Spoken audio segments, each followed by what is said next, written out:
Assalamualaikum warahmatullahi wabarakatuh. Halo teman-teman semua. Sebelumnya, perkenalkan, saya Safi Rahmawati dengan NIM 20102050011. Nah, pada kesempatan kali ini saya akan membahas mengenai gangguan kepribadian atau personality disorder dalam rangka memenuhi tugas UTS mata kuliah Kesehatan Mental Ilmu Kesejahteraan Sosial. Dosen pengampu Ibu Andayani, SIP, MSW. Pembahasan yang pertama yaitu mengenai definisi gangguan kepribadian. Kepribadian dapat didefinisikan sebagai gabungan emosi dan tingkah laku yang membuat individu memiliki karakteristik tertentu untuk menghadapi kehidupan sehari-hari. Istilah gangguan kepribadian atau personality disorder pada wacana dahulu juga sering disebut sebagai psikopati, yang artinya adalah adanya kekurangan atau gangguan dalam jiwa seseorang yang tampil di perilakunya dalam kehidupan sehari-hari. Menurut beberapa tokoh, yang pertama ada Rusdi Malim pada tahun 1998 yang merujuk pada PPGDJ 3 atau pedoman gangguan kepribadian adalah istilah umum untuk suatu jenis penyakit mental di mana cara berpikir, memahami situasi, dan berhubungan dengan orang lain itu tidak berfungsi. Kemudian menurut tokoh lainnya ada Kaplan dan Sadok yang mendefinisikan kepribadian sebagai totalitas sifat emosional dan perilaku yang menandai kehidupan seseorang dari hari ke hari dalam kondisi yang biasanya kepribadian relatif dapat diramalkan. Nah, berikutnya yaitu mengenai macam-macam gangguan kepribadian. Terdapat 3 kelompok kepribadian. Yang pertama ada kelompok A. Nah, pada kelompok A, seseorang itu yang memiliki gangguan kepribadian akan cenderung berpikir dan berperilaku aneh. Gangguan tersebut meliputi paranoid, skizoid, dan skizotipal. Yang kelompok B, gangguan ini seseorang akan berpikir dan berperilaku dalam keadaan emosi, meliputi gangguan antisosial, histrionik, dan narsistik.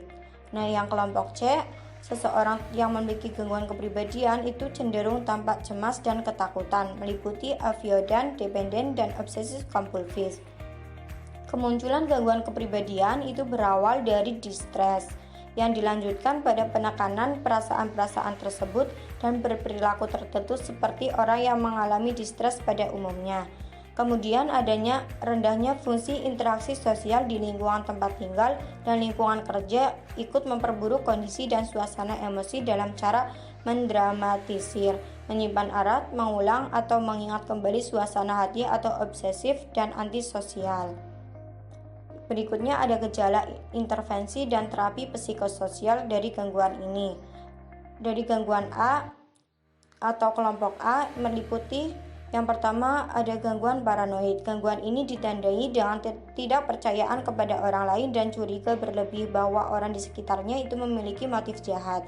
Gejalanya meliputi enggan untuk memaafkan karena dianggap penghinaan, sensitif berlebihan, susah percaya kepada orang lain, suka menyalahkan orang lain, dan selalu mengantisipasi terhadap penghinaan, kemudian agresif dan gigih untuk hak-hak pribadi dan curigaan parah. Nah, terapi atau intervensi yang dilakukan yaitu dapat menggunakan psikoterapi dan pasien itu akan melakukan intervensi secara berhadapan langsung dengan poin penting yaitu adanya kejujuran. Terapi juga bisa menggunakan kognitif behavioral karena membantu individu mengenal sikap dan perilaku yang tidak sehat, kepercayaan dan pikiran negatif dan mengembalikannya secara positif.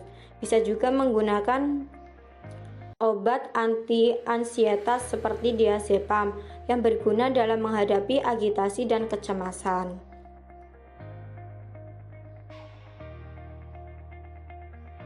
Nah, pada kelompok A yang kedua ada gangguan skizoid.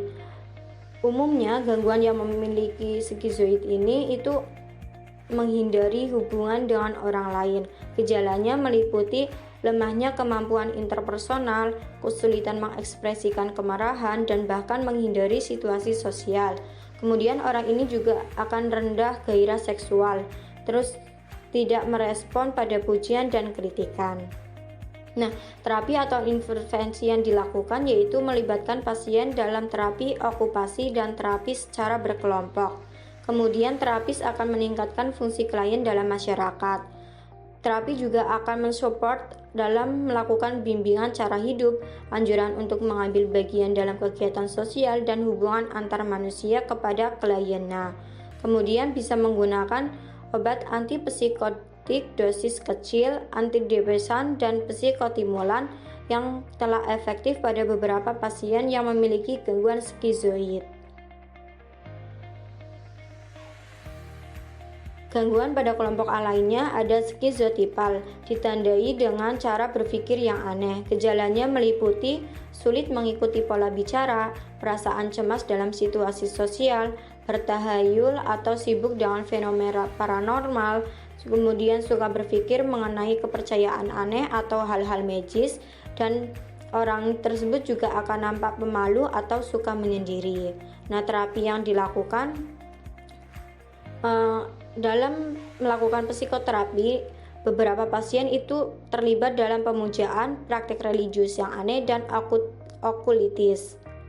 Kemudian psikoterapi itu tidak boleh menertawakan kegiatan tersebut atau kegiatan dari pasiennya.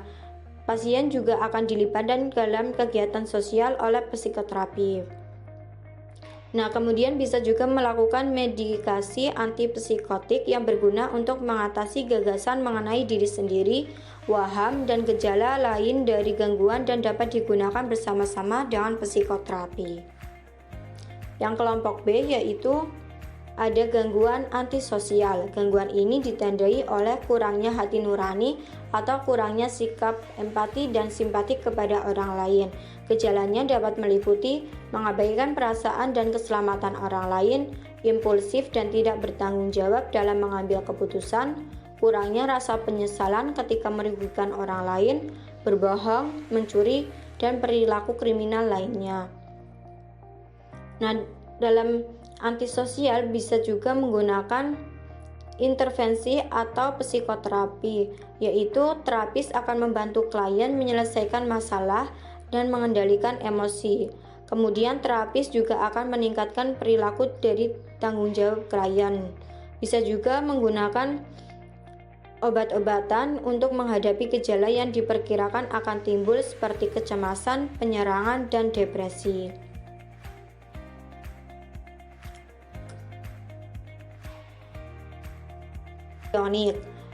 Dari seseorang yang memiliki gangguan histrionik ini itu akan mencari pusat perhatian di setiap waktu.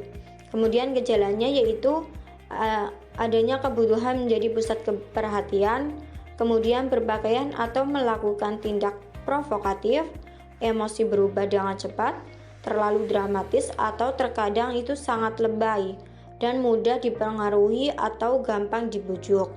Nah, psikoterapi itu dapat melakukan intervensi kelompok, yaitu dengan mengajarkan keterampilan sosial pada pasien atau kliennya, kemudian memberi umpan balik faktual tentang perilaku.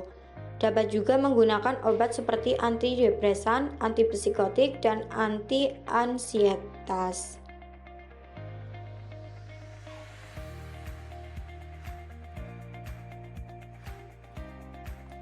Yang C atau yang ketiga dari kelompok B ada gangguan narsistik. Gangguan ini seseorang itu akan sering mencari perhatian dan pujian atau membuat kesan pertama yang baik. Namun kemudian gangguan ini itu kesulitan menjaga hubungan jangka panjang. Gejalanya meliputi membutuhkan pujian, mengambil keuntungan dari orang lain, merasa diri penting, berbohong kepada diri sendiri dan orang lain, kemudian adanya obsesi dengan fantasi ketenaran, kekuasaan, atau kecantikan. Nah, terapi yang dapat dilakukan atau intervensi yang dapat dilakukan menggunakan intervensi individu melalui pendekatan sesuai fakta.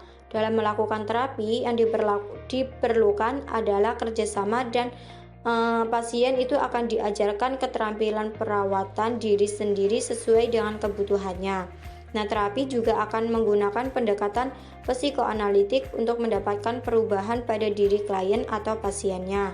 Dapat juga menggunakan obat lithium pada pasien yang memiliki pergeseran mood atau moodnya itu mudah berubah.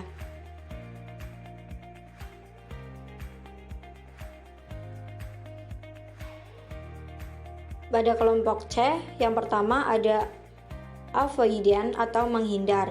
Gangguan ini ditandai dengan kegelisahan yang ekstrim. Gejalanya meliputi keengganan dalam relasi sosial, terobsesi dengan tolakan dan kritikan dalam situasi sosial, kemudian miskin citra diri atau perasaan tidak puas dalam kehidupan sosial. Kemudian, orang yang memiliki gangguan ini juga akan menciptakan kehidupan fantasi yang rumit. Nah, terapi atau intervensi yang dapat dilakukan yaitu menggunakan intervensi secara berkelompok. Kemudian terapis akan memberikan dukungan dan menenangkan klien ketika mereka mulai merasa cemas, yang merupakan suatu yang harus dilakukan oleh terapi kepada kliennya.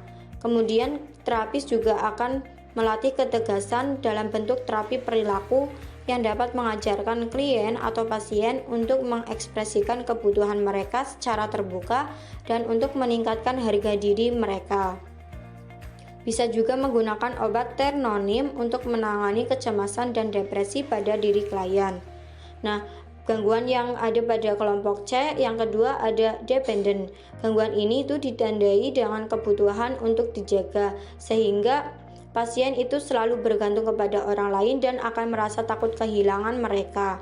Gejalanya meliputi sulit membuat keputusan, perasaan tidak berdaya saat sendirian, atau pasien tersebut itu akan merasa sedih saat sendirian.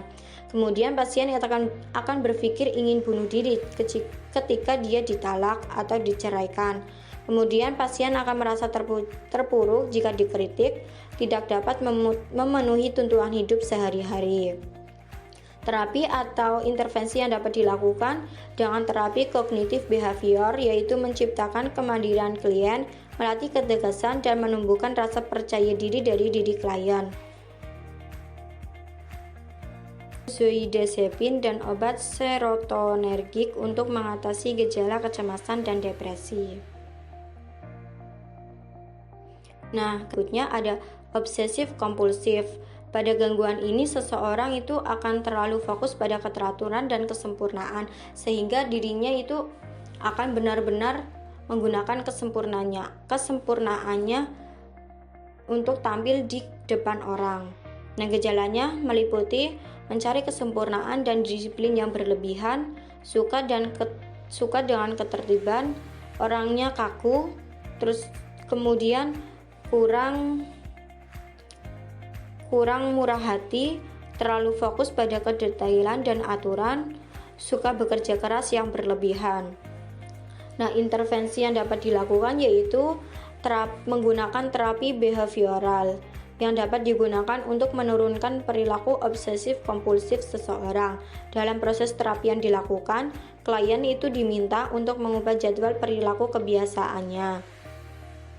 Kemudian, dalam gangguan obsesif kompulsif, klien juga tahu bahwa mereka itu mengalami sakit dan mereka mencari pengobatan atas kemauan mereka sendiri.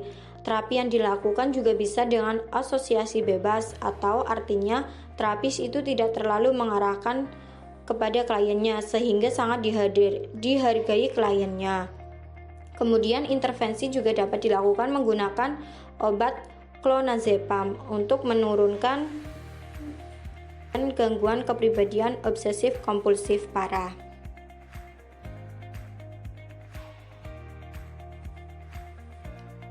Nah, jadi teman-teman, gangguan kepribadian itu merupakan jenis penyakit mental di mana cara berpikir, memahami situasi, dan berhubungan dengan orang lain itu tidak akan berfungsi. Nah, biasanya orang yang memiliki gangguan ini itu perilakunya sulit menyesuaikan diri sehingga orang lain menilainya bersikap impulsif, mudah marah, mood mudah berubah, banyak permintaan, ketakutan, permusuhan, manipulatif, atau bahkan bertindak kasar. Nah, orang dalam gangguan ini juga merupakan gangguan psikologis yang sangat mempengaruhi kehidupan seseorang. Gangguan kepribadian itu seperti yang sudah saya jelaskan tadi memiliki 3 kelompok. Yang pertama itu kelompok pertama bersikap dan berpikir aneh. Kelompok kedua, emosi dalam berpikir dan berperilaku. Nah, gangguan yang kelompok ketiga yaitu ketakutan dan kecemasan.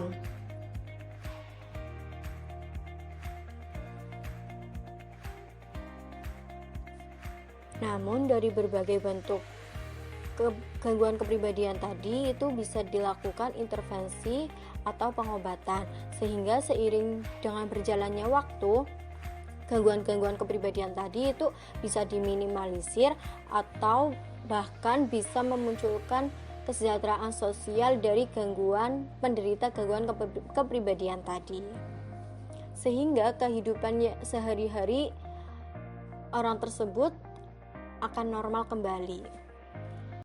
Sekian yang dapat saya sampaikan, kurang lebihnya saya mohon maaf dan terima kasih. Wassalamualaikum warahmatullahi wabarakatuh.